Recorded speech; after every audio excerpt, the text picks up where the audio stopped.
Welcome to the Town of North Andover Finance Committee meeting on Tuesday, May 26th, 2020. This is a virtual meeting. Pursuant to Governor Baker's March 12, 2020 order suspending certain provisions of the open meeting law, General Law, Chapter 30A, Section 18, and the Governor's March 15, 2020 order imposing strict limitation on the number of people that may gather in one place, this meeting of the North Andover Finance Committee will be conducted via remote participation to the greatest extent possible. Specific information and the general guidelines for remote participation by members of the public and or parties with a right and or requirement to attend this meeting can be found on the town's website, northandoverma.gov. For this meeting, members of the public who wish to watch the meeting may do so on their televisions by turning to Comcast Channel 8 or Verizon Channel 26 or online at northandovercam.org. No in-person attendance of members of the public will be permitted, but every effort will be made to ensure that the public can adequately access the proceedings in real time via technological means. In the event that we are unable to do so, despite best efforts, we will post on the Town of North Andover website an audio or video recording, transcript, or other comprehensive recording of proceedings as soon as possible after the meeting. It is now 7:04. I call this meeting to order. Because we are virtual, I'd like to do a roll call. Ed McMillan. Present. Christine Allen. Present. Tim Shearhart. Present. Kevin Foley. I know Kevin's on the line. He probably has it muted. I'm here. Thanks, Kevin. Kevin Foley. Okay. Is Chuck on the line? Yep. Chuck Trapton. Hey, Chuck. Hi. Divya is not in attendance this evening. Thomas Ringler. We weren't sure Thomas would make it. And Jen Luz, I don't believe is on the line. She may be able to attend at some point during the meeting, but currently is not available. Okay, let's move forward with the Pledge of Allegiance, please. If you could stand. I pledge allegiance To the flag of the United States of America, and to the republic for which it stands, nations, one nation, under God, indivisible, with liberty and justice for all. Thank you. I know that's a little fuzzy doing virtually. At this time, I will take public comments. Let me just double check my email, make sure I didn't receive any in the last couple minutes.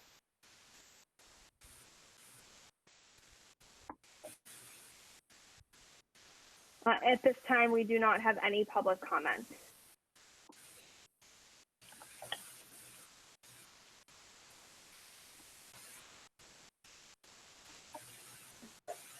Okay.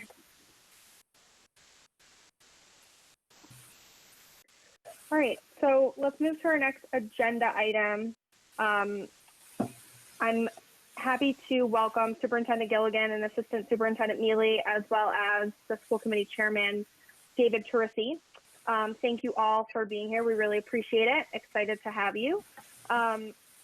They are going to speak today. I think the finance committee was hoping just to touch base. We hadn't had a discussion since the school department had presented their recommended budget. So we thought it would be helpful, kind of given the current economic situation and impacts of, the novel coronavirus, to have them in just to briefly touch base on a couple things. The first maybe being, any kind of comments that you have regarding the proposed FY21 budget, or any known or unknown kind of expense impacts at this time. I know that, some of those are really vague, but we just would love for you to kind of give us some perspective. So thank you so much again for coming. Well, thanks for having us. I appreciate your invitation, and it's great to be here with David and Jim. I've been working closely with Melissa, as you know, and I think really breaking into two components. One is looking at the FY21 budget that the school committee voted on back in January. I think it was way back in January we did that. And then the second piece is really moving forward and planning for the future, where there may be some unknowns. Certainly some of the knowns in the future will be, we have to look at different platforms that we are using, and what might that kind of 3.0 platform look like as remote learning has evolved. The other component with that, and it's something Melissa and I, talked about quite a bit last week, are, what are the schools going to need to open up? It may look different in the fall. So things from PPE to possible LPNs and thermometers and you name it, there's a good possibility the school will look different in the fall. In terms of the FY21 budget, I think just like anyone, we are cautious in looking at all the positions and looking at, what are some of those things that, absolutely need to because of federal or state law, particularly around special education, versus, some of those other ones that, there's a possibility for us to hold those in abeyance and see, how things are after the first quarter. So, the challenge for us is a little bit, school opens in September, but certainly, we're well aware of what everyone's facing and what we're facing as a community, what folks are facing across the state. And it's something we're keeping a very close eye on. So I'm not sure if that captures it. I'd be happy to let Dave or Jim speak if they wanted to add anything. Madam Chair, can I just say how amazing the superintendent and assistant superintendent have been to work with over the last couple of weeks while we've gone through this process? It's been such a great collaboration, and I've been so proud to be working with them. That's good to hear. Thank you. Thank you. That's great. Madam Chair, just from my perspective, this is David Turisi, the chair of the school committee. Again, first of all, thank you for having us here tonight. I think it's important we keep the lines of communication open when it's very difficult to keep lines of communication open. Everything's virtual these days. So I really appreciate you reaching out to me over the last couple of weeks and talking about this. You kind of, to reiterate what Dr. Gilligan just said, one of an expression that I've used a lot lately, what we don't know could fill books. There are so many unknowns that we're going to have to deal with over the next several months and into the fall. Guidance, I think, should be coming from the state in the next, 3 or 4 weeks, hopefully, about how the fall could look. I think, Commissioner Riley just put out a statement this evening about, getting districts information, hopefully next week on summer programming, which I know a lot of parents are concerned about. But, from our perspective, trying to plan for, the school year that starts in September is going to be an incredible challenge. I just want to, publicly commend Greg and Jim, Lorene, and the entire, school administrators, their team, for working so hard over the last few months. Not easy. No one gets into education for this reason. They get into education because they love kids, they love around kids, and to do it this way is, that no teacher would ever sign up for it if that was the case. So, I have 2 young kids, a second grader and a third grader, and it's been a challenge for them. It's been a challenge for their teachers. And as we go forward with this budget for next year, we're going to ask for a lot of patience from the parents. We're going to ask a lot of flexibility from you and the taxpayers. But we're going to try to do the best we can under the circumstances that are in front of us. And I'm glad we're having this conversation today. So thank you. Thank you. We appreciate you coming and offering your perspective. So I guess to that letter, some of the things that I know I've been thinking about, and please, I would hope the other finance committee members would also include their perspective, is really, there are clearly a ton of unknowns, and David made that very clear, as did Greg, and we respect and understand that and know that, that's probably something they'll be working on throughout the summer. So that being said, what is kind of the timeline or the plan? I know you mentioned something about state guidance. How does this look from the next couple months perspective in terms of the availability of information you'll be getting to make decisions that would then have budgetary impact? Well, certainly, one of the main things we'll look at is, in addition to, all the parts of the FY21 budget is, we're already looking at, what do we need for process-wise, to set up for next year. State in guidance from DESE, they're talking late June. There are some unknowns, but there's certainly some knowns. So in terms of, our Google platform, that's a certain known that, we have in place. But in terms of what education will look like, will it be virtual? Will it be in remote? Will it be a hybrid? Will there be shifts at school every other day? I mean, the possibilities are endless. That said, we're working really hard right now to develop working groups in order to, plan for the knowns. And I think that it's best for us to get a head start on this and not wait for state guidance. So that's really important. I think the other piece too that's really important is, working with the town manager and some of the stuff that is going to be possibly reimbursable from the CARES Act. And I'll let her talk to that a little bit. But, that's something we're looking at now in terms of what do we need? How many masks may we need? How many thermometers? Preparing for what that might look like. So there are knowns and there are some unknowns. And I think the big component is figuring out, okay, in addition to what it takes to run school on a normal schedule, is it going to be different if we have to take temperatures of every kid coming into the building? Is it going to be different, if we have some kids or some staff members that can't attend because, they may have a compromised immune system or someone at home with a compromised immune system. So we're looking at all these things. And, I think that this summer, we'll be working probably more than, not that we don't work hard in the summer, but this will be a summer that we're working really extremely hard.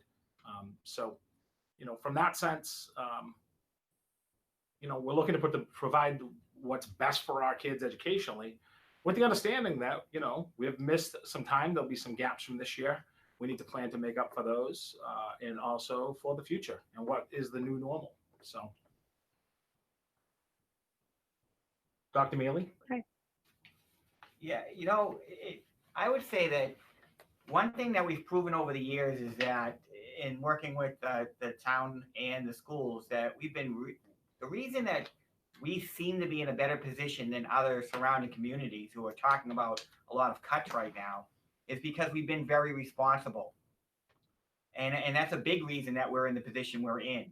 And that's only going to continue. We're going to continue. As Melissa said, we've been working well together, and that's just going to continue. We're going to be very responsible about this situation. And as Gilly said, there are so many unknowns. We don't know right now what we don't know. But we're certainly going to deal with it the way we've always dealt with it, and work with you and be transparent with you through the whole process.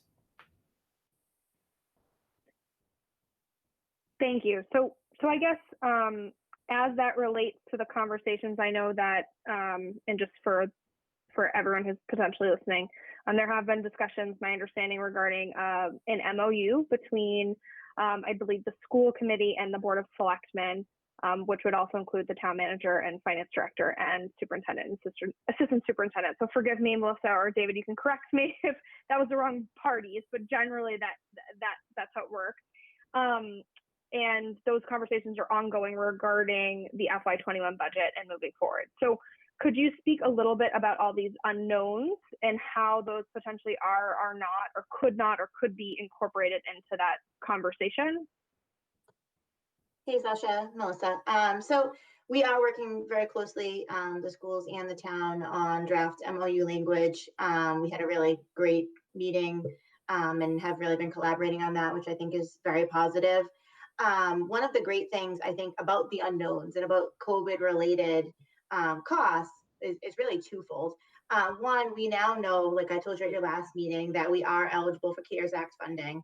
The town is eligible for up to $2.7 million in reimbursements for COVID-related costs. As of last week, we've only spent $150,000. So we have a significant amount of funding available for COVID-related costs, which is why the superintendent and I have been talking about buying PPE, buying thermometers, but that also can be used for other things that are burdens created by COVID. So for instance, if we had to have more buses because we wanted to do busing, but we needed to have social distancing on the busing, that would be a reimbursable cost, right? Or if we needed to hire nurses for a year or 18 months, because those are COVID related costs, they would be reimbursable. And we have just found out last week that we are able to use that care funding even for our FEMA. So typically when you get FEMA funding, you have to pay a portion of that. We're even able to use that as the town's portion. And so that's a really positive thing for us. And then the second thing I think that's really positive is that for the first time, we have this finance reserve account. And this is exactly why we created an account like that, because things come up during the year, even in a year where we don't have a pandemic, that we cannot plan for. And so when we have that finance reserve account, which if you remember is budgeted at $1.6 million, that gives us the cushion, right? Or it gives us the safety net that we typically wouldn't have. And so I think we're lucky this year that we have that in place because we will be able to use that if we have things that come up that maybe are not COVID related directly, but are a new thing that we need to do because of COVID that we can't kind of prove as related. And so I think those are two really positive things that this town has going on right now. But we are working closely on the MOU language. For me, the MOU is important because I think it's twofold. One, if you are watching the news and you're seeing what's going on in other communities, like I've told you in the past, I think other communities are much more affected than we are due to revenues. And I've told you that's because 83% of our budget is funded by taxes. And additionally, we don't have things like hotels tax or huge amounts of meals tax that we rely on to fund our budget. So this is one of the very few times that we could be happy that our budget is almost entirely funded by taxes. But if you watch what's going on in Andover, they actually brought their budget down by 20% local aid. So they've cut $1.1 million from the school side, and I think about $400,000 from the town side. And they went from like a 3.3% increase to a 2.7% increase. Or for instance, Winchester has cut about 12.5% out of their local aid. I think with the MOU in place and the safeguards in place that we do the right thing with our budget moving forward, right? And we plan that we won't need to make those huge cuts. And that's important because fiscal year 22, I think, is much more vulnerable than fiscal year 21. And if we make preemptive cuts in fiscal year 21 because we're afraid, that will compound to affect fiscal year 22. So by having these safeguards in place, by creating the safety net, by working together, I think we can really positively impact not just the fiscal year 21 budget, but also the fiscal year 22 budget. Thank you. I appreciate that explanation. That was helpful, specifically about the CARES Act. So my question regarding the CARES Act is, and I think you may have answered regarding the Finance Committee reserve, are there some items that aren't covered? For example, if there were additional special education costs, you know, can we link those directly to the pandemic, or are those things that we'd have to bear that cost outside of CARES Act funding, or do we not know yet? So some of it is still really vague, and there's been a lot of questions about, well, will this be reimbursable? Would that be reimbursable? But let's say, for instance, that you had to have additional special education people come in because you needed to do all of your evaluations in person, right? Like we currently do now, and you need to spread them out more. So you had to have more staff. If you can make the argument that that's directly related, then I think you have a good argument. So if we make the arguments, go ahead.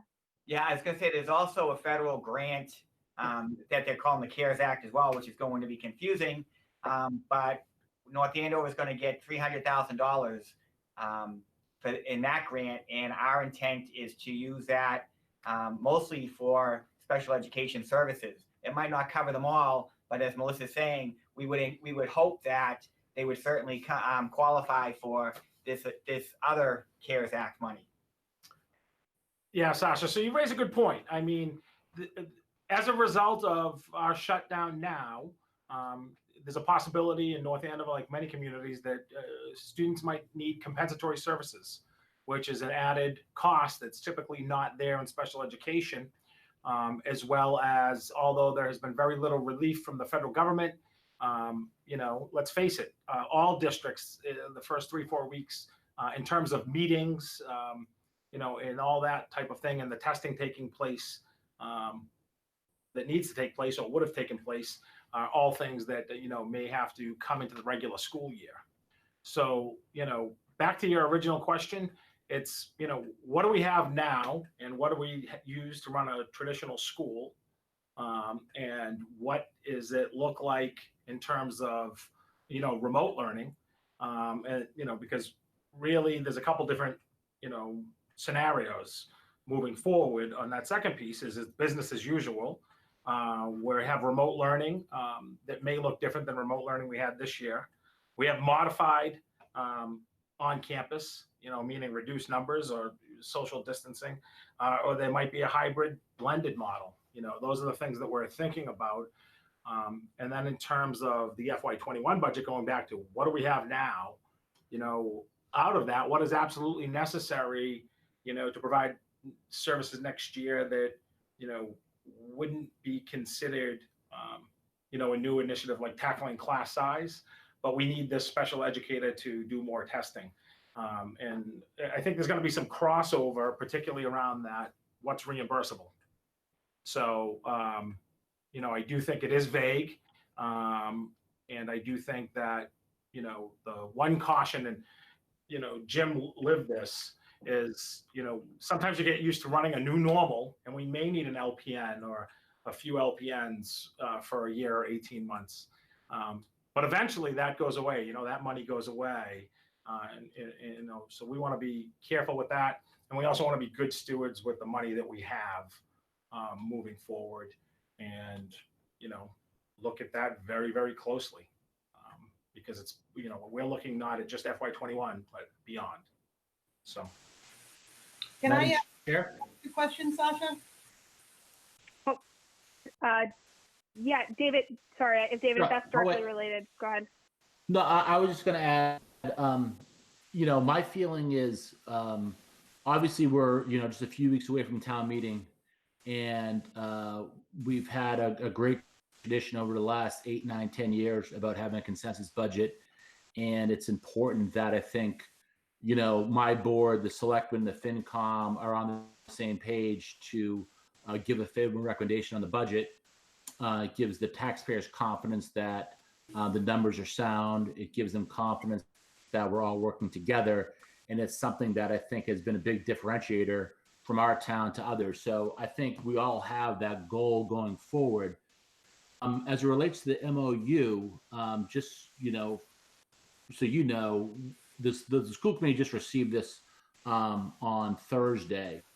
And I think we're still digesting it. And I think we have, some questions about it. As I mentioned in my opening comments, I think we're going to need some incredible flexibility next year.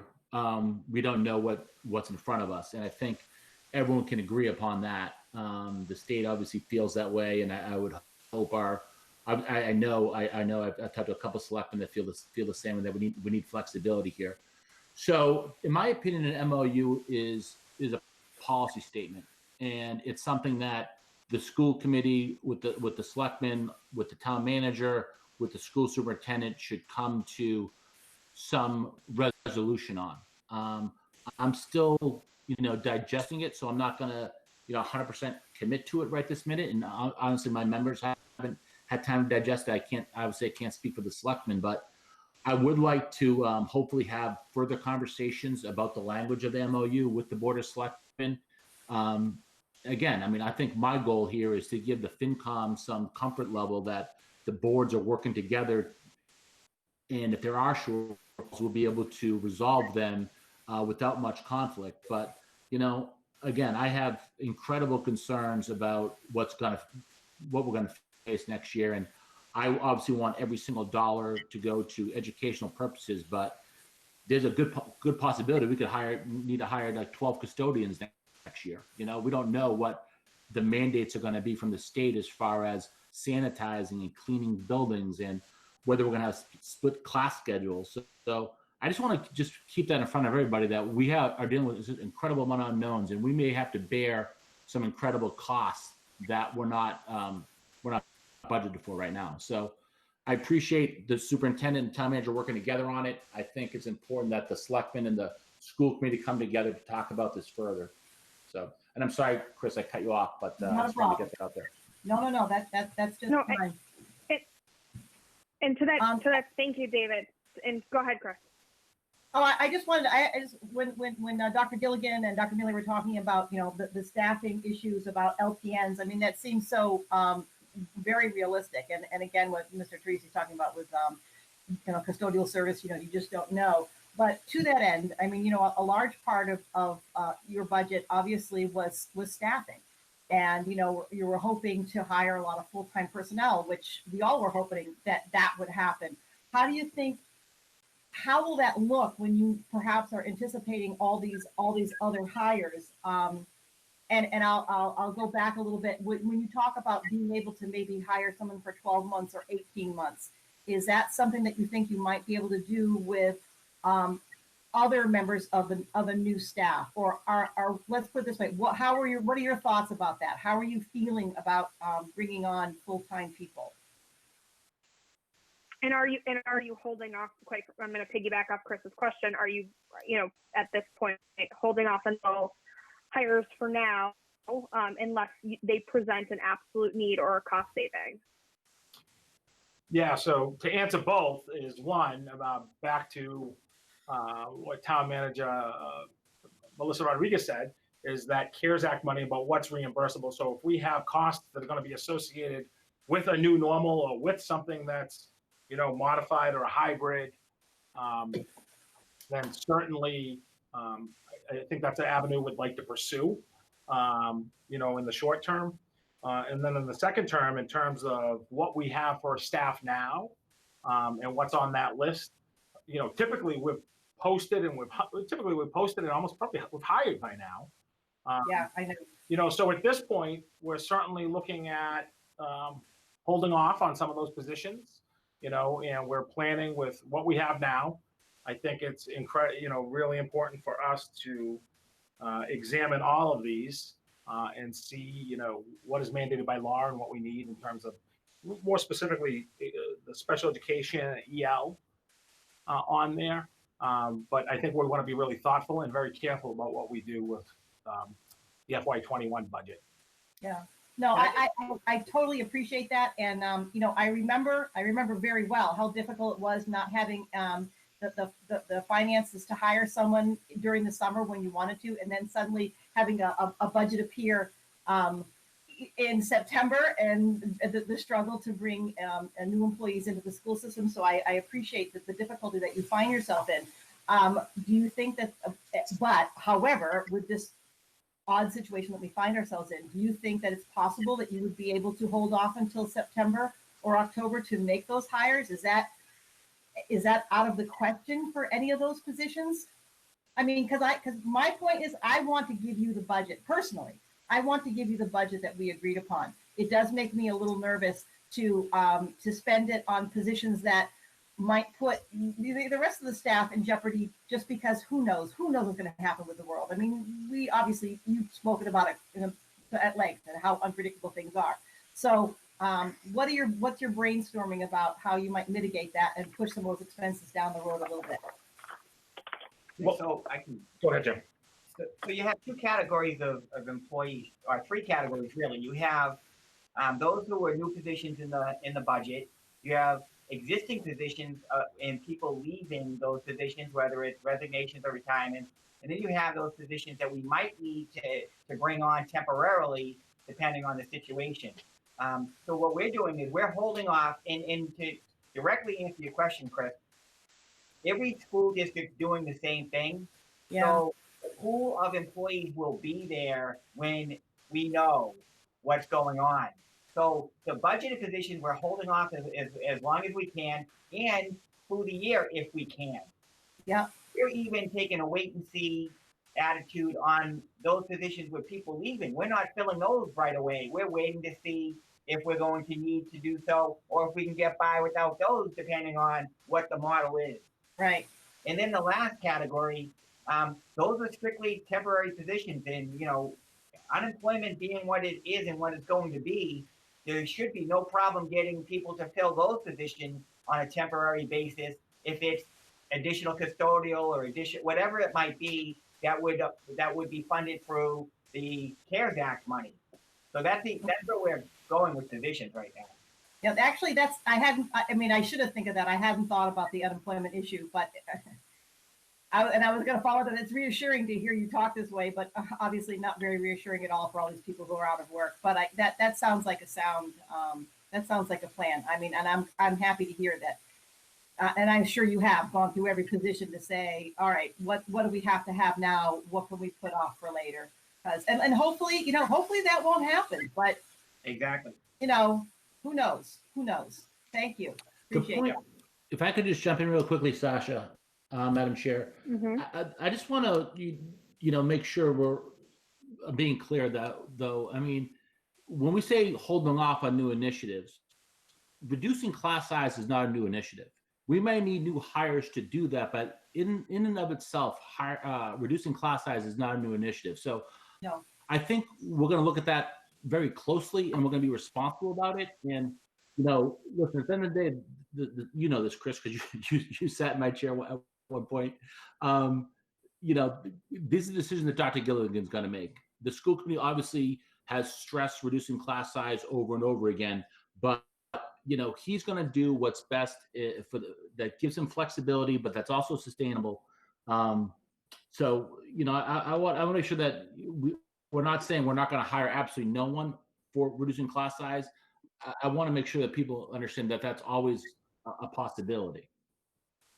I have to add here, I think it's absolutely heartbreaking that we were in such an amazing position to go forward and to give, have a better budget for the school, to be able to start making these hires, reduce class sizes. And it's crushing that the world changed so much so suddenly that now we have to, rethink those things. So I hope that will change in the near future and that we won't have to be so cautious, because I hear you, it's not a new initiative, it's an old initiative. And I think that the Finance Committee is very supportive of the schools in general, but I think it's also a very prudent bunch. I'm not trying to try to speak for everyone else, but I think we're rather conservative here. Dr. Gallagher. I would just like to jump off of that really quickly and touch on a few things, specifically kind of, David, your comment about it's not a new initiative. And I understand and respect that, and am incredibly supportive of that initiative generally.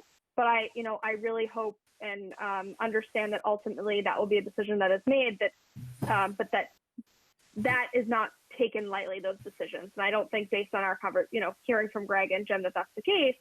But there's going to be obviously significant decisions to be made. And if there's the ability to reallocate costs or hold off on hiring someone in order to, meet other needs, then we obviously hope that occurs. And I guess, thank you, Sasha, for that. I guess just where I'm coming from is, I feel like a broken record, so I'm sorry, but because we just don't know what we're going to have to do as far as getting our schools ready, whether we're going to have split schedules or, what kind of needs we're going to have around sanitation and cleaning, I wouldn't be doing my job as the advocate for the schools if I said it was okay to just take our money that the town is giving us to just spend it on those things that make our schools ready to be opened. I need to think about the educational purposes. Just because that money is in the school department budget, it's going to a non-educational purpose. So that's the part that I want to make sure I'm clear on and that I'm fighting for. And my kids are ringing the doorbell. I'm sorry. So that's hold on okay. one second. I can relate to that. And guys, sorry, my Chromebook died. So, Chris, back to your point, though, I think that we are going to look very carefully at all these. And, the challenge is, holding off till the end of September to see what's coming in, see if we're still on track. Yet, starting school, as you know, if we're going to add a classroom teacher to decrease class size, you could have a class of 40. There's not many parents in second grade that are going to say, oh, well, guess what? My kid just got the routine down.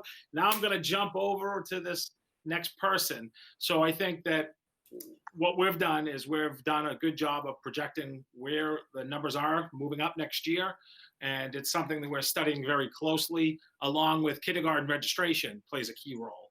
I don't know if folks have seen the sign on 125 the police put up for us so graciously. Kindergarten registration is down a little bit right now from the numbers we're typically at. So, we're still waiting on that. But there will be a lot of factors on what we have and what we do.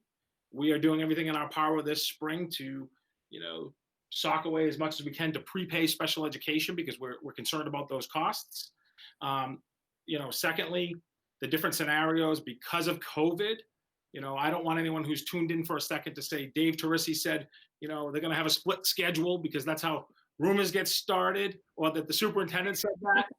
There are a myriad of options in which we are in the process of, looking at and preparing for, and we'll work with the town manager on anything that's COVID related, and to see what we can get as reimbursable.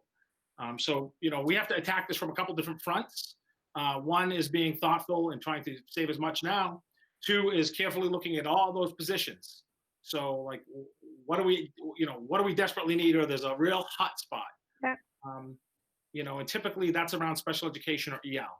Could be class size, but we're working on see where we are right now for next year. And then the last piece is, everyone works so hard on the school budget, and the town manager works so hard working with us on the school budget that, on March 1st, this would be unthinkable that we're in the situation we're in. So, I think we have to kind of separate it and look at the different avenues. But at the end of the day, we're still trying to provide the best product for kids. Are you actually putting together like a list, like a priority thing, like, what we're going to look at first, second, and third? I'm just curious. I mean, as a method, I know Jim went through the methodology of how to, who's available for hire and when, but I mean, how are you prioritizing? We have to first look at how we dealing with retirement and who do we have now, and what we're putting in for positions. And then, we have to take a look at what are the things that are non-negotiable that are covered under the law in chapter 66. So, we have, it's complex. It's not just one piece, but it's looking at all of our enrollment. It's looking at what we need for next year and what we need out of the operating budget to run, and what's, what are the bare bones to make some of those things happen. At the same time, being good stewards of, okay, this position, it might be something that's not specifically a classroom teacher, that it's not going to disrupt, that maybe that's something we could put off because we want to be in a good position for the future. Hey, can I ask you a question, Greg? So if you have 550 some odd teachers and 20% of them decide it's not safe for them to go back to work, I assume we have to pay them. How long do we have to pay them, and what's the remediation of that? Do we hire just regular substitutes to go in and teach? How do we manage that? Go ahead. I don't want to speculate, but that is certainly a challenge in any of the public service. It doesn't matter just education. I mentioned before there may be folks that can't come back because, or they have doctors advising them, whatever. I think that's going to play out. I certainly think there'll be cases of that, and that's a bridge we're going to have to cross. Let me give you an example. One scenario, maybe not for North Andover, but in general, you may have a certain amount of students that can't come back. You may have some teachers not. So that's when you talk about a hybrid model, or you took a look at like blended learning or a different piece. There are schools of thought that, that's a remote or online learning platform with teachers paired up with kids who might not be able to attend as well. So there's a lot of consideration to it. It's not as simple as someone's not reporting to work and we're going to let them go. And I think that we'll see this play out in communities across the entire state, not just in education, but probably police, fire, DPW, town hall. And, I think that's something that we'll have to look at carefully. Right. Okay, thank you.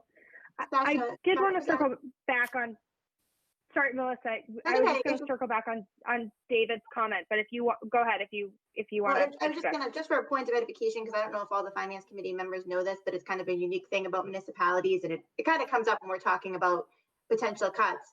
It's exceptionally harder for municipalities because we're self-insured for unemployment. So when a typical person or a typical company has to furlough an employee or has to lay an employee off, which I'm not saying that we're doing, but I just want to kind of put that out there as information. They have unemployment insurance, right? And that goes forward and covers the unemployment. Towns by law are not allowed to have that. So if we ever have to lay people off because we have a budget deficit, we actually had to pay 2/3 of that person's salary, basically. And so that's one of the reasons why the superintendent and Jim and Lynn and I have been having these conversations about how do we fill and what do we fill, because that's the worst case scenario, because you really end up having to lay off twice as many people as you would. And it stinks because you're laying off people and paying them 2/3 of their salary to stay home, right? And so that's one of the reasons why we've been so prudent in these conversations. Thank you for that point of clarification. That's really helpful and something we at least I knew, but didn't. It's always on the forefront of my mind that that's a cost associated with those layoffs and would have a huge impact. I don't know if Greg or Jim, you wanted to comment on that at all, but thank you. So I just wanted to circle back, David, just regarding your comment about the budget itself, and that if you had some of these additional expenses, you know, you're advocating for the education of children, and those wouldn't be directly tied to their education. And so I respect that, you know, that position generally, right, that those may not have a direct impact on a child's education. But at the same time, from a finance committee perspective, how does that impact us budgetarily, right? So if there are those other costs, our hope is that those are covered by the CARES Act, right? That's kind of what we've been talking about all night. But I don't know how you break up, how you segregate those, right? How do you separate those in these conversations? Well, certainly, I think you know, it's not uncommon for us, for example, if we had, you know, a teacher on maternity leave for an entire school year, we would hire a teacher for a one-year appointment. You know, and they get a hire letter that specifically says you're hired from this date till this date. And I think that when you talk about some of those other positions with the CARES Act, I think that's the type of hiring and, you know, position that we'd take on the school end. And I think on the town end, I can't speak for Melissa, but you know, she'd probably say the same thing. You know, if she had to hire custodians for X, Y, and Z, it may be for a period of time. I think to Jim's comment of, you know, there are some folks that will be out of work and are out of work. And more importantly, you know, here at the school level anyway, you know, when we do have a posting, you know, this has become a good place, I think, to work, and people, you know, find the North Haven Public Schools as a place they want to be. So I think we'll get good applicants. You know, the challenge is the timing, Sasha, with everything. Thank you. Does any of the finance committee members have some additional questions? I haven't heard from too many of you. I didn't know if there's anything else related to this topic that you had questions about or would like to explore further. I'm good. I think between yourself, Sasha, Chris, and Ed, you covered all the questions I would have had. So thank you. Thank you. If there's no one else, I have one more question. Go ahead, Chris. Go ahead, Chris. Okay, I'm just curious, you know, how are you feeling about the progress of the MOU? I mean, it sounds like you guys are doing well, progressing between you and the town manager and Lynn Savage. But you know, are you good with the process? Are you feeling comfortable that you will come to a resolution with the MOU? Chris, who are you asking? The superintendent? Actually, I was asking Dr. Greg Gilligan here. Okay, if you're asking the superintendent, yeah, I mean, you know, we've met with the town manager. We've been working together, and you know, as I said to her the other day, that I'm going to present it to the school committee. I sent it to them Thursday, Okay. and they were going to get feedback on it. And I think I think Thursday or Friday, Melissa, it went to the selectmen. So the same type of thing. So I'm not sure what feedback they've got. But at the end of the day, I think, philosophically, we're trying to, provide the best places for teachers to teach and kids to learn, while being cautious. And I also do know that, separate of the superintendent and the town manager, or Dr. Mealy or Lynn Savage, that the selectmen would have to weigh in because there'd be a vote attached, and same with the school committee. Okay. So that's from me. I don't know if David or Melissa want to chime in. Well, it was mostly for you. I mean, but I'm sure I'd be interested in hearing. My perspective, Chris, is this MOU is a policy statement, and that falls in, the school and the Board of Selectmen's domain. I reached out to one of the selectmen today to talk about it further. He had said that he would do a little more homework on it, but my suggestion was to try to get a working group together of selectmen and school committee members, and with the help of the town manager and the school superintendent, to come to some kind of agreement to give the FinCom some comfort, as well as a town meeting. So hopefully over the next couple of weeks, I know people's schedules are crazy, but I'd love to be able to sit down and talk with them about what they're thinking as far as this goes. So I reached out to Selectman DeCollegiero today, and hopefully he'll reach out, and we'll set up a time to bang this out. Sounds good. Sounds good. And my last thought is I hope that we don't have to use it. So just on my end, I hope not. I think the school chair and I disagree slightly in some ways, because while I am asking the Board of Selectmen to support me in the MOU, I have a slightly different role than the superintendent does, and it's on manager's budget. And so that's why I've been actively negotiating the document, although I anticipate that, and I hope that the Board of Selectmen will support me in that. I've also been pretty vocal here, as well as with the superintendent, that without these safeguards in place, I would be very uncomfortable bringing forward the budget we have, because I'm watching my peers and talking to the Department of Local Services, as well as DOR, about local aid. And I think that in order to be able to bring the budget that I've presented forward, that I need the MOU. And I've been, I think, clear about that at my board meetings, as well as with the superintendent. And so we're coming from a little bit of a different place, but I do think in the end, we will be able to collaborate and get a document. Unfortunately, town meeting is in 3 weeks. And so we certainly have that pressure behind us, but I know in reading the Finance Committee's report, that it's something that you all also feel like you need in order to recommend the budget at town meeting, and I respect that. And so I look forward to working with the school committee and the superintendent on the document.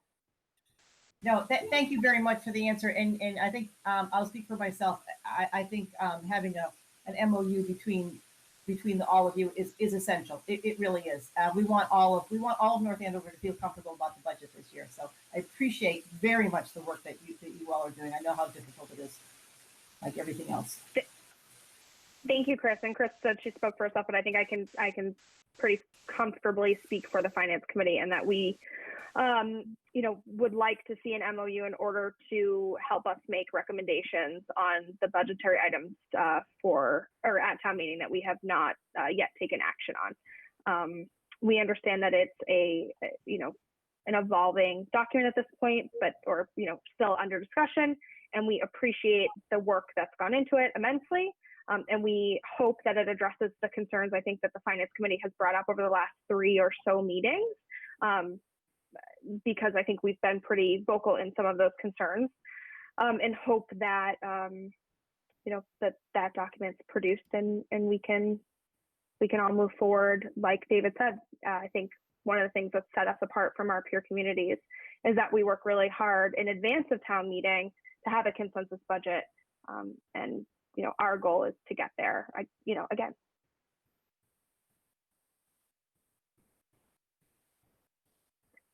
All right. Thank you, everyone. Any other comments or questions regarding this topic? Please feel free.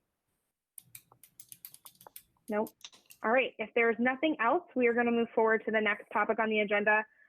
David, Greg, and Jim, thank you so much for joining us. We really appreciate it. As always, we are here and open to additional discussion if necessary, but otherwise, thank you again for your hard work during this time, and we will speak to you soon. Well, Thank you, Sasha. Thank you. Thank you, guys. Thank you. Appreciate it. Thank you. Okay, the next item on the agenda is a discussion with Town Manager Rodriguez and Finance Director Savage. And also we have Andrew Shapiro on the line as well, I believe still. Let me just double check. Who I'm is here? Yes. Hi, thank you.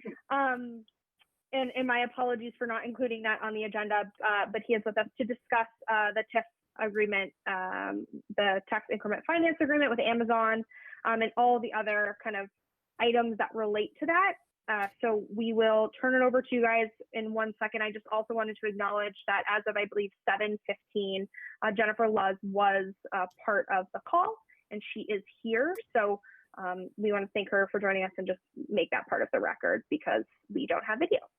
So again, thank you, Finance Director Savage, Town Manager Rodriguez, and Director Shapiro. So Andrew, you're gonna have to tell me your exact title so I give you proper recognition. It's a mouthful. Director of Community and Economic Development, but Andrew suffices just fine. Well, thank you for coming. We appreciate it. So Sure. I will turn it over to you guys. Thank you. And Madam Chair, if you don't mind, I am gonna go into present mode so that you can go ahead and see my presentation. Thank you. And for anyone listening, this presentation is on the public folder, so you can access what we are looking at for your enjoyment. Okay, so here we go. So we have here a presentation of the Amazon Hillwood TIF 1600 Osgoode Street, and I'm going to run through. Feel free to interrupt me with any questions. I do want to recognize both Andrew and Suzanne Egan for all of their work on this. It's been a heavy lift the last few months, and they really have been amazing. So to start, here we go. So as you probably have heard, after months of discussion, we have agreed in principle to both a tax increment financing agreement and a development agreement with Amazon and Hillwood Enterprises. And Hillwood will be redeveloping 110 acres of property at 1600 Osgoode Street into a 5-story, $3.8 million square foot Amazon e-commerce storage, warehouse, and distribution facility. The TIF agreement will need to be approved by town meeting, the majority vote, as well as at the Commonwealth Economic Assistance Coordinating Council, which is known as the EACC. The development agreement does not need to be ratified by town meeting, but instead will be signed by the Board of Selectmen. And I like to brag that we are actually the first town, we've been in a race, and I believe we won, to successfully negotiate a development agreement with Amazon. So typically other communities do enter into a TIF, but they have not actually negotiated a development agreement. And for those of you that don't know, a development agreement, it is really a roadmap for a development. It talks about how construction will phase, how construction will work, what the expectations of both parties are. And in this instance, which I'll get into in a few minutes, it actually includes a lot of community benefits that we would not have gotten if not for the development agreements. We're very proud of that. Now, Madam Chair, I do realize that this is our first TIF in quite a long time. So I just wanted to talk a little bit about what a TIF is. And so basically, a TIF stands for tax increment financing. It's an economic development tool that's authorized by Massachusetts general law. And it allows property owners to be granted a property tax exemption up to 100% of a tax increment. And a tax increment is really an increase in property value due to investments. And so you can't get a TIF unless you're investing in the property through construction. Okay, so doing a new building, rehabilitating a building on a given property, right? And so you start with some assessed value, right? So this is an example. Your assessed value is $500,000. And after the improvements are made to the property or new buildings are built, it's assessed for $1 million. In that case, the increment, that increment new value would be $500,000. Okay. So in this case, what we have negotiated with Amazon is a 10-year TIF.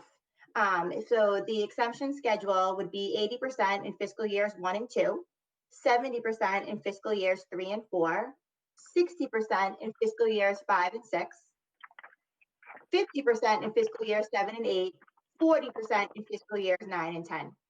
The reason that this is a positive, you can have a TIF up to 20 years, right? We did not want a TIF up to 20 years. And at the time, we were under the impression that Amazon was going to be having a 15-year lease. So this would give us the opportunity to have 10 years in a TIF, and then 5 years TIF-free, we would be getting the full taxes on the property. Over the weekend, we actually found out that Amazon's going to be having a 20-year lease. So even more income than we had expected. So under this TIF schedule, Amazon has projected tax savings of $27 million, and the town will be earning $18.2 million. And I should add that Andrew has developed an amazing Amazon TIF project website that you can go to. It's right on our project page that shows you all of the agreements, explains the TIF schedule, goes through all the community benefits. So if you're home and you want to really delve into this, there is lots of resources available to you as town meeting comes forward.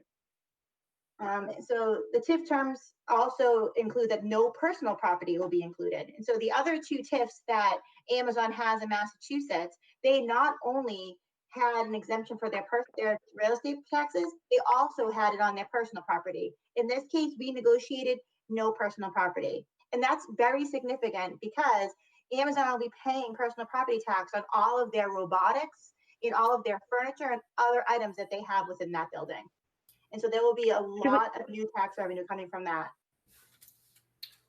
Do we have an estimate? Sorry to interrupt. Do we have an estimate on what that would look like, or at least the value of? We're trying to their get personal that. property at this point. Yeah, we're trying to get that, and it's something I need to bring up with them again. There's not really another facility that exists that's like this facility at this point. The robotics that they're going to be using are fairly unique, and so we have not received an inventory of those costs yet, and I don't know if they have one. And so, as town meeting is coming, I will try to get a value on that because I think it's important. But we have not received that yet. Okay, thank you. Do they operate a fleet of vehicles, Melissa, from that place as well that would then be subject to taxes? No, so they won't have. There's no outsourcing deliveries from that. It's all large delivery trucks. And there's nothing on that site that will be parking overnight. And I'm just thinking out loud here. Will they utilize the Lawrence Airport in any capacity, or is it all trucking? Yeah, they have not mentioned using the Lawrence Airport at all, or the railway, okay. Which I thought was interesting. It's all 18-wheelers and trucks. So the way that this facility will work, it's not any individual delivery. So you won't have those small Amazon vans leaving there. It all will be taken out in large trucks. Great. All right, this is Chuck. Are these numbers gross, or are they the present value numbers? Those are present value numbers. So the way that the state asks you to value your TIF is that you don't increase it by 2.5% every year, as you typically would, or whatever the tax rate would increase. Like you have to assume the tax rate will increase by the 2.5%. They don't have you do that. So that's not built into this formula. This is really on the low end of what we think we'll receive. So what's the discount rate we're using on the NPV? Andrew, is there a discount rate? Not really, right? No. And I don't know if when you say discount rate, can you clarify a little bit? I'm sorry. Well, if this is 18.2 million over 10 years, and that's not a gross number, that's a present value, you're discounting that number back at some interest rate to get to the present value. So no, I don't think we're calculating it. We're not calculating in the classic net present value way. No. Yeah, so it's kind of a this is gross. Okay. It would be gross. Yeah. Well, just to be clear, the 18 million is net in this sense. It does not include the base property taxes that are taken from the property today. So we assume that the base is fixed over the period of the 10-year TIF, and then the savings on the increment will occur, and our net over that period of time will be this 18 million. Right, and then we do it that way because the state asked us to. Okay, thank you. Okay. And the way that we come up with the base, right? And so this is the amount we talked about in the beginning. That's the increment versus the base. Well, this is a unique project because typically when you enter into a TIF, it's on the entire property. This is only 92% of the property at 1600 Osgoode.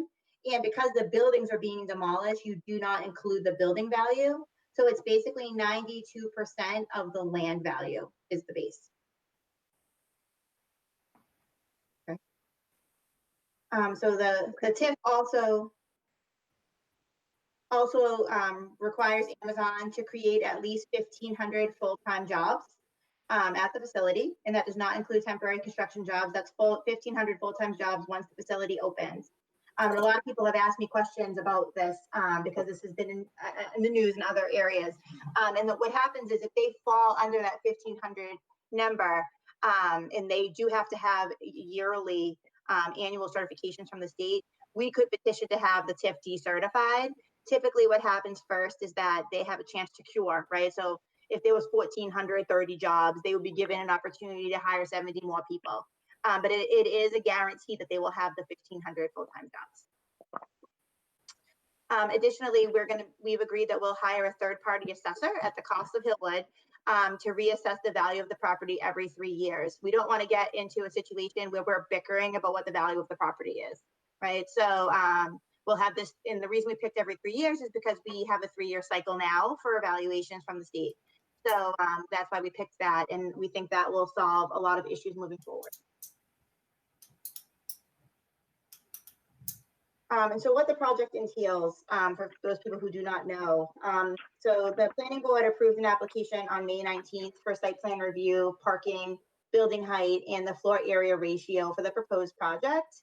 And I talked a little bit more about what the project was earlier on, but the board hired outside consultants. We peer reviewed stormwater, civil engineering, sewer, water, and traffic reports. And they had already got permitted from Concom back in February. The building calls for demolition and site work, and they already have been meeting about the demolition to begin on the approximately 110-acre portion of the property. And again, it's 5 stories, 3.8 million square feet of warehouse space. And so how will North Andover benefit, right? And what does this mean for us? So the town will receive a projected $18.2 million in net new taxes over the 10-year term of the TIF. And this is still based on us understanding it's a 15-year lease. And so we'll be recalculating these numbers, I believe, for the 20-year number later. But in the following 5 years that we knew about at that point, following the conclusion of the TIF term, the town will receive a projected $22.75 million. So over a 15-year period, the town will receive $41 million in net new taxes, which is exciting. And these figures do not include that base amount that we talked about before, nor does it include the personal property taxes. Again, we've got the 1,500 in jobs, and they also have agreed to work with the Merrimack Valley Workforce Board to hire local regional workers and to host hiring events aimed at veterans. It used to be when you did a TIF, you could require the company to hire local workers. You can't, that's not really allowed anymore, but they have agreed to do that in some mechanism, which is exciting. And the veterans officer is very excited about the veterans workforce. That's great. Also, we have a lot of community benefits that fall under the development agreement and under the project in general. So we know that we're going to be receiving $400 million in total construction costs, including soft costs on the project. They're going to be investing $400 million. And if you remember correctly, when we first started talking about this project 18 months ago, long before I was here, they thought the full investment was going to be less than $400 million. Now they are saying that the full investment in the town is going to be over $750 million if you include that lease amount. So quite the investment in the community. The town will be receiving $2.3 million from Amazon for the sewer extension project along Route 125.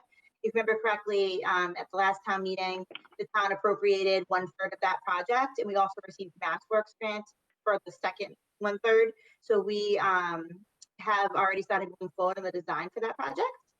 They have agreed to give us $90,000 for a post-project traffic calming study. So basically, once they're at full occupancy, we want to be able to study the traffic and make sure that we're satisfied with the traffic study, that there's nothing that needs to be changed as far as the truck traffic schedule and routes.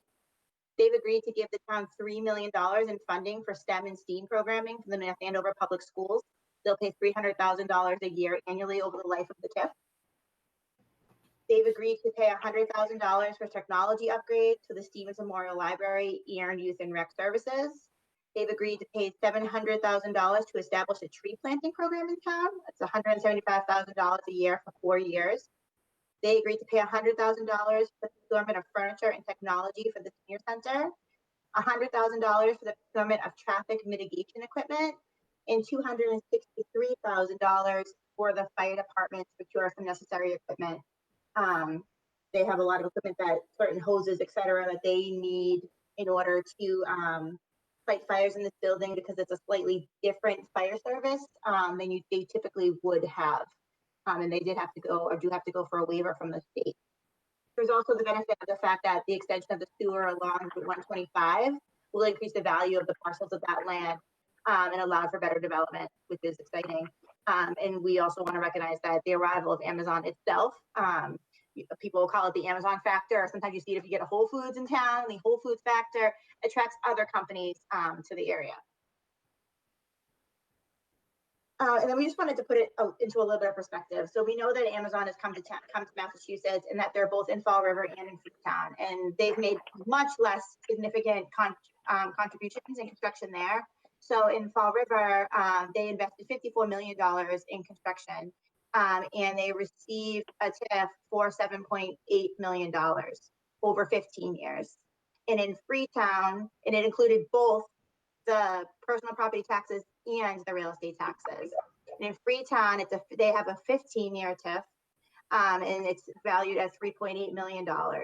And so I think that I'm very confident that we did a really good job in negotiating this TIF, and I'm very proud of the work that we've done on it. And I'm even more proud of the development agreement. And again, if you have questions, or people want to see the charts, or they want to see the agreements in whole, they're all available on our website. Thank you. Andrew, I don't know if you have anything you want to add, or I missed anything.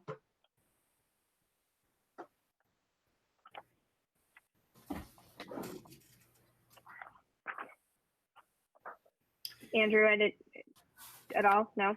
Oh, I'm sorry. No, I think you covered everything, Melissa. Thank you. No, that's okay. Perfect. I didn't. If you were going to say something, you're trying to get off mute, or I didn't want to cut in. No worries. It's hard virtually. Ed, did you have a comment? I saw you unmuted yourself.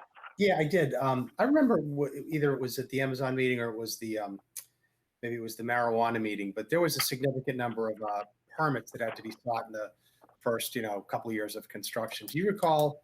They were like, 300,000-400,000. It was a significant amount of money. What are the permits? I didn't recall seeing that in the presentation. Sure. So they've already taken out their planning board permit, which, Lynn, correct me if I'm wrong, was approximately $500,000. Yes, that's correct. It was like 550. Yeah. Okay. And then they also will need to pull permits with the building department as well. And that will be based on the final value of the construction. It will probably be around that same amount. Correct, Andrew? I believe. I'd have to confirm exactly. Yeah, I believe it's around the same amount. So I 6-figure sum, obviously. Yeah. I think we'll be getting about $900,000 total in permit fees. It's over a period of 2 years. Right. Okay. Additionally, they will need to take permits in order to connect their water and their sewer. And so they have quite a few permit fees and connection fees that they will have to pay. So you gave a good example of a smaller commitments in Massachusetts, but when I think of like Northern Virginia and New York, where they actually walked away, and if you listen to some of the locals, they gave away the store, and some of our elected officials didn't understand the concepts. But does anyone know what did the TIF look like in Northern Virginia, which actually was approved, I believe? I don't know. I do know that they have told us that they have many projects in a portfolio, and the projects compete against each other, and that it's not unusual for one of their projects not to move forward even after it's kind of gone through a process. I'm kind of confident about this one because I think we've been very collaborative, but I keep that in my mind when we have these conversations. That certainly does happen. Is it that's the cost of getting an Apple or an Amazon or Microsoft? It's a 80%. I've never done this before, so I'm asking. So in Freetown and in Fall River, their first years were actually 100%. So they waived 100% of the taxes in their first years of their TIF. We did not want to do that. We just did not think that was prudent. And we explained to them that this is something that needs to be passed at town meeting, and Fall River is a different place, right? They have a mayoral form of government, so they would go in front of a city council. When you have to go in front of town meeting, you really have to have something that's going to be palatable to the public, and they were very cognizant of that. And I think it's one of the reasons why we were able to get the development agreement done, and also that we were able to not include the personal property in the TIF. Right. Can I interject with one thing, Melissa? Yeah, of course. I would just quickly point out that one metric that I like to look at that I think is informative is the percentage of what the benefit will be, i.e. the $27 million in this case that Amazon would be able to save in taxes over a period of 10 years. What percentage that represents of the total private investment that they have. So in our case, they're investing approximately $400 million in just construction and soft costs. That's before the lease payments that they're going to have to make. But if you take the $400 million, the benefits would comprise about 7% of that. When you compare that to the TIF they did in Fall River and Freetown, the equivalent benefits comprised 27.5%. So I think to have a single digit figure for the percentage of the benefit as a total of the private construction cost, the investment, I think it kind of informs where we are in terms of how we did with this negotiation. And that's my personal opinion. Other people might have different opinions on that, but I think it's just informative on how it kind of all balances out. Do you know the types of jobs it brings, though? I mean, we're calling it Amazon Robotics now. Will many of the jobs be white collar, cutting edge, or are these mostly transportation and warehousing jobs? I think that is going to be a question that comes up at the town meeting. Sure, I can get clarity on that. My impression is that it's the majority warehouse jobs with supervisors, of course, but I can get clarity from them. I'm just going to write this down on the types of jobs and what the pay is like. Yeah, it used to be like a minimum of $15 an hour. They had it, but I didn't know if any of that had changed, because we were talking, I believe it was like 1,000 jobs a year ago. Now it's 1,500 guaranteed. That's better. I agree. I think the 1,500 was a big deal for us, and getting it into the TIF at that number was huge, because as we just talked about in the last part, there's a lot of people right now who are not working. So I think this would be really good for the area. So I have a question about one of the community benefits, the $90,000 for a post-project traffic calming study to be done 90 days prior to full occupancy. So what exactly are we analyzing with that study? And then what kind of options to cure does Amazon have, or what kind of recourse do we have if that study is not to our liking? And so forgive me, I haven't done a deep dive in all the documents just yet, so I'm sure it's in there somewhere, but if you could just summarize, I'd appreciate it. You're fine. And I should add that the planning board may put additional restrictions on, right? Or they may have put additional restrictions on top of what we had in the development agreement.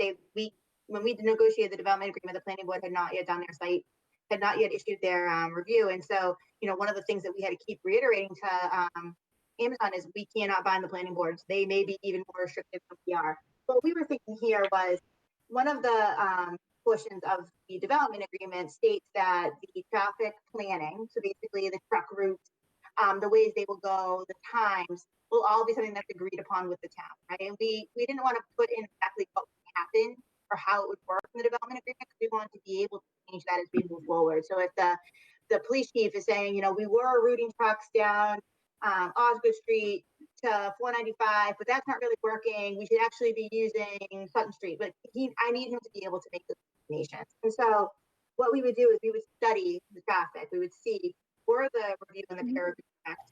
Where were they not correct? Where are the impacts? What is happening? And then we can change and flex traffic pattern, right? Because that will be an agreement with the chief. in order to anticipate and kind of rehabilitate some of those issues. But then additionally, we have the $100,000 for traffic mitigation equipment. So if we determined that we were seeing a lot of trucks going down one particular street and it was becoming a pedestrian issue, we could use that $100,000 to put a crosswalk in or create some kind of bump out in the road in order to rehabilitate that. Okay. That's helpful. Thank you. That's really helpful. Okay. Any questions from committee members? I know that we have to digest this a bit, but you have the, some people at your disposal to ask these questions right now if you have them. And I also know it's a lot, Sasha, and I'm happy to come back or answer any questions that you have. I'm trying to work with Brian, and it's more me than him because he's always available, to maybe do a little bit of a virtual town hall on this where Andrew and I would go to North Andover CAM and present close to what we presented to you tonight, and then open it up for questions, kind of like they do with Santa Claus, only about the TIF. Just because I know with town meeting coming, people are curious and interested, and that's one of the reasons why we rolled the website out so quickly. Which is really helpful. Thank you.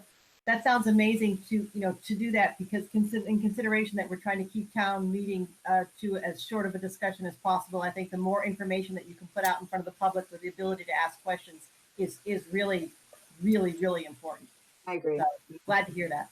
No problem. Happy to do it. Great. All right. One last any more questions regarding this item before we let everyone sign off for the night? Okay. Well, thank you to Town Manager Rodriguez, to the Economic and Community Development Director, to Lynn Savage. We really appreciate you guys coming. This was really helpful, and I'm sure we'll have some additional follow-up questions that we will send your way. We'll be ready. Thank you for having us. Thank you very much. All right, thank you. Bye. All right, we can move on to old business. Any old business that we need to discuss? No. All right, and I should circle back a bit too. We as a committee need to, I think, digest this information that we were just presented. There's also a significant amount of information online that we should all review. In addition to that, once that happens, we will potentially have to have, one more meeting before town meeting to discuss this further and to put together our thoughts regarding this TIF, its impacts, and how we want to present our information or our thoughts at town meeting. So we can do that, but I would like everyone to let this sink in a bit and come to me, please, with any questions. If you could just shoot me directly an email if you have any questions, and I will compile those and I can send those to the town manager, the finance director, and the economic development director. Does that sound fair? It does. Hey, Sasha, is the town meeting at this point is it's planning on being an in-person meeting? Will there be a login option too? So will some people be able to log in, watch it, and vote online, or do you have to show up to vote? That's not currently allowed under our state law. So you have to show up to vote. You'd have to be in person to vote, unless someone's going to correct me, but I'm pretty sure that's the rule. No, that's exactly correct. I Yep. mean, I listened to the Board of Selectmen meeting and listened to the town moderator explain the current vision of town meeting, and yes, that's accurate. There will be distancing, there will be masks, there will be all these precautions in place. There will be a few tents up for people who need to perhaps get out of the sun or the weather, or whatever that is, someone who has, anybody who has issues. But from what I understand, the boards, the people who would normally be on stage, will be in the bleachers, and that the field will be like when the band plays, that will be the audience, and they will be facing the bleachers. And it should be a challenge, but all of us, when we go and we sit up there, I mean, we're going to be, 6 feet apart. 6 feet apart. So it's going to be a little different. And again, to the point of again, the more information we get out about these issues in the next couple of weeks, the better. And that's why they're parsing out the warrant, is because it's really going to be critical that we can have as an efficient a meeting as possible. So for everyone's comfort, the whole 9 years, so it doesn't get ridiculously dark. Although there are lights. I mean, and like everyone's gone to graduation, it shouldn't be that much different than that as far as accommodations that have to be made for people.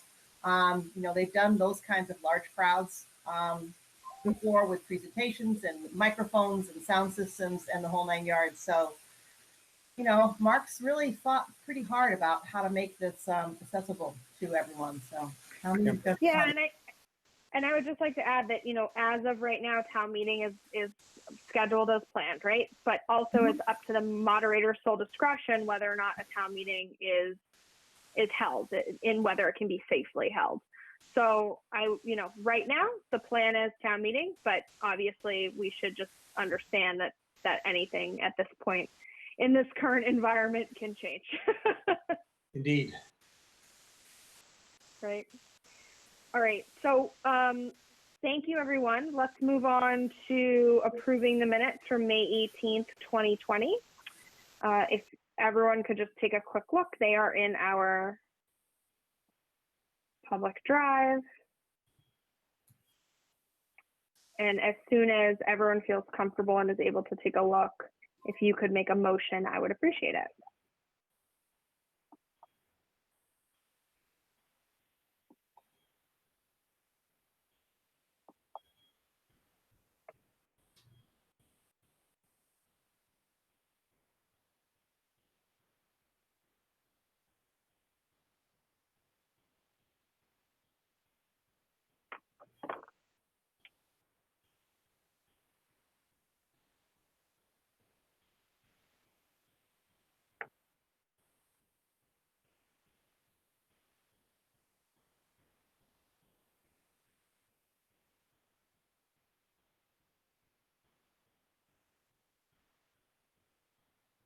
I'm sorry, I'll try that again. I move that we approve the minutes for the Finance Committee of May 18, 2020. This is Chris Allen.